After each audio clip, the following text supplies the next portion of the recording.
Okay. Hood Tour Season 4, Episode 34.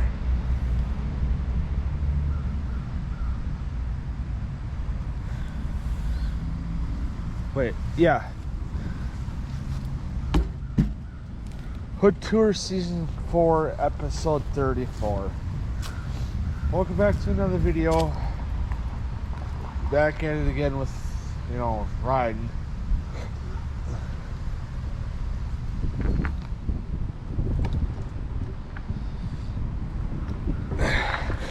So, I'm going to be stopping up at the dollar store. I do have a reason to go up there today, rather than to just look around.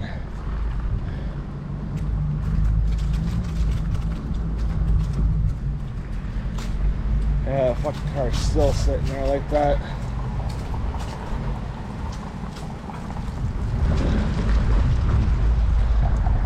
You know, fucking real. I mean, yeah, at least they got it safe enough to a point where they got the wheel underneath it. The garage is good. Yeah, they got it safe enough to a point that the wheel's underneath it for if it falls and they're under it, they can still get out, which is a good practice to do.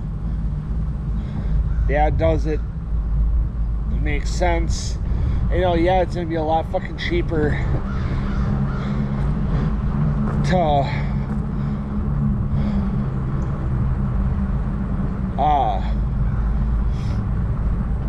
replace a wheel and tire than it would be to fucking fix a shattered leg or,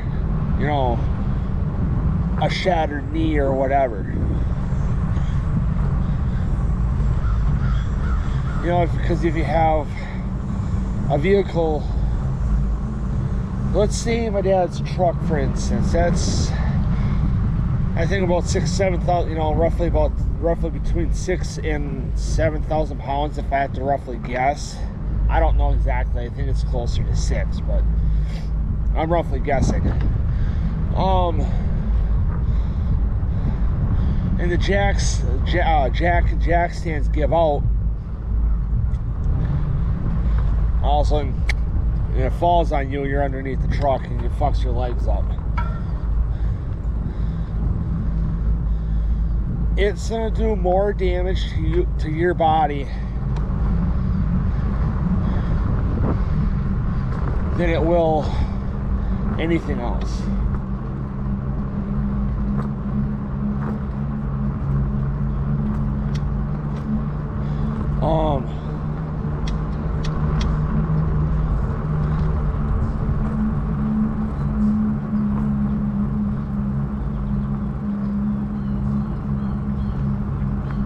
So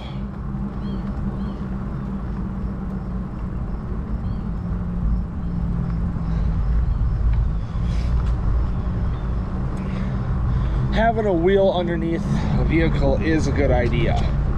I mean, yeah, you can do what you want. I'm not gonna fucking make you do it. But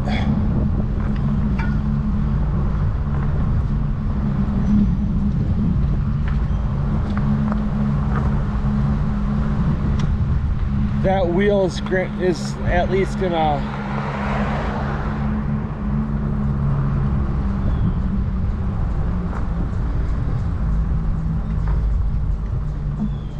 give you some time before it fucking cracks and breaks and blows apart to allow you to get out of there. Because with my dad, or with my dad's truck again, sorry, he's got Load Range E tires. Yeah, Load Range E tires, which are a 10-ply tire.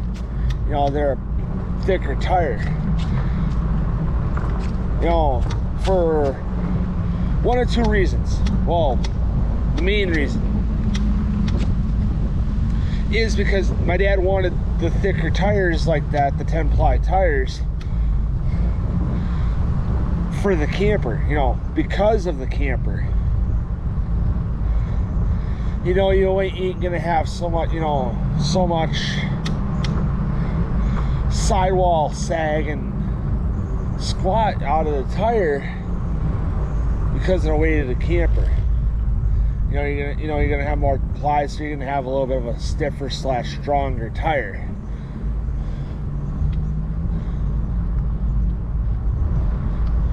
Which, yeah, is gonna be a little more expensive, but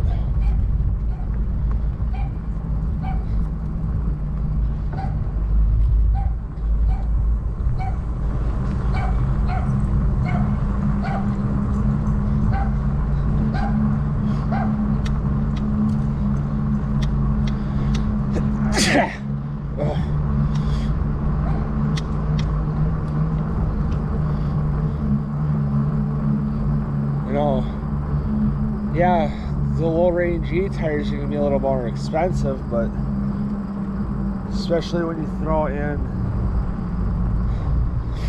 you know, your width. You know, like when Dad bought his truck, had highway tires. Dad always fucking hated highway tires.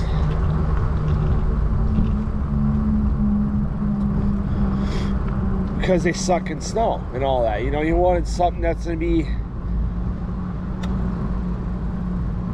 an all-around good tire. You know, for all seasons, you know, summer, spring, summer, fall, and winter. You know, you wanted something that would be good in snow, but be good, you know, the rest of the year too. So he bought, you know, an all-season or an all-terrain or whatever tire it was for the truck. It was a 265, 65, I think it was either, yeah, it was a 265 17 for sure. But what I don't remember if it was a 265 65 17 or a 265 70 17.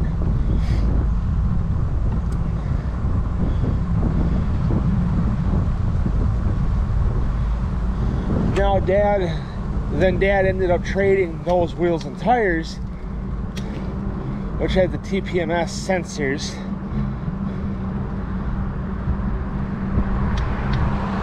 for his truck.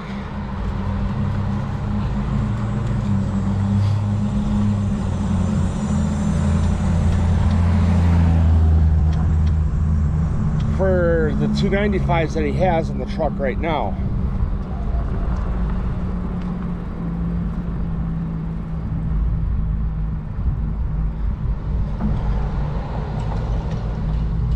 You know, he said he mainly wanted the wheels, which I understand. An aftermarket wheel does look good. You know, having all the, you know, I think it's negative offset where the wheel sticks out past the body. I don't know how that all works, so if there's somebody that knows that, let me know.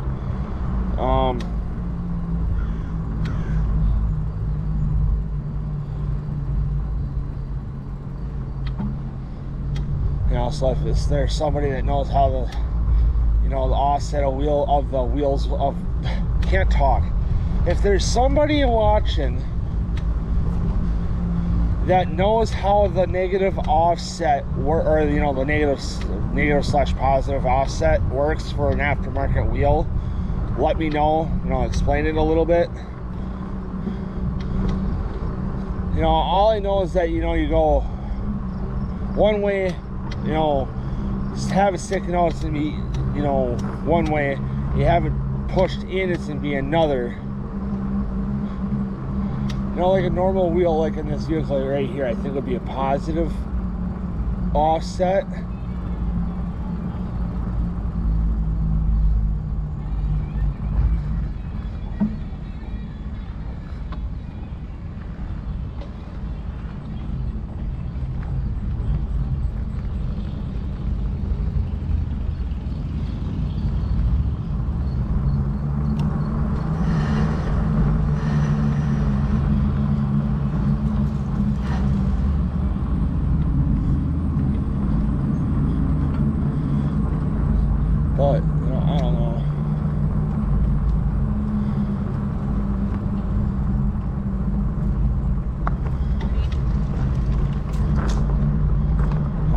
want to talk to people that freaking take out the whole width of the trail.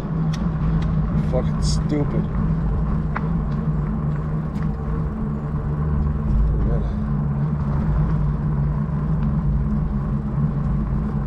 You know, so I don't know. You know, but he likes his wheels, and I don't blame him. They do got a little bit of a curb rash, you know, and they're gouged a little bit. He's talking about fixing them with some Bondo, which obviously marked glass at first, but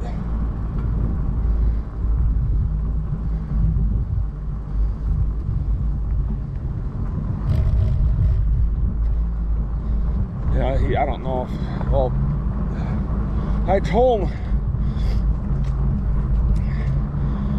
you know, because I asked him, I said, what, couldn't there be like a place, you know, if we were to talk to like our buddy Brad, if you know, aluminum weld those up, you know, those gouges and shit from that curb rash. He's like, yeah. And then have somebody mill it down and make sure the wheel is balanced and looks good. He's like, yeah, but that's gonna get fucking expensive. I'm like, okay, fair enough. You know, I was at least trying to think of doing it the right way.